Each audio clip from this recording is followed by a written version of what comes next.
Ministria e Punëve të Brendshme ka njoftuar se është në zhvillimin e sipër procedura për formimin e një komiteti kombëtar për mbrojtjen e gazetarëve, i cili do të përfaqësojë një përmirësim sistemor të lirisë së mediave dhe sigurisë së tyre. Nga MPB kanë theksuar se qëllimi i komitetit do të jetë të sigurojë koordinim ndërmjet institucioneve, organizatave mediatike dhe sektorit civil, të ndjekë gjendjen e sigurisë së gazetarëve, të hartojë një plan kombëtar veprimi për mbrojtjen e gazetarëve në përputhje me standardet evropiane, të propozojë masa për parandalim, mbrojtje, ndjekje penale të autorëve dhe rritje të vetdijes publike. Nga MPB thonë se formimin e këtij komiteti pritet vendosja e një mekanizmi institucional për mbrojtjen sistemore të gazetarëve, përmirësimi i koordinimit ndërmjet organeve shtetërore dhe organizatave mediatike, rritja e besimit ndërmjet komunitetit të gazetarëve dhe institucioneve, hartimi dhe zbatimi një plani kombëtar veprimi për mbrojtjen e gazetarëve, si dhe përmirësimi i pozitës së vendit në raportet ndërkombëtare për lirinë e mediave.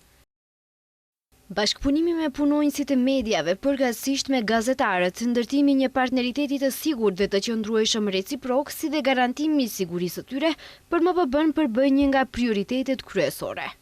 Nga MPB theksojnë se formimi një komiteti kombëtar për mbrojtjen e gazetarëve përfaqëson një hap përpara drejt sigurimit të një mjedisit të sigurt pune për gazetarët dhe punonjësit e mediave, duke forcuar kështu demokracinë, sundimin e ligjit dhe perspektivën evropiane të Republikës së Maqedonisë së Veriut.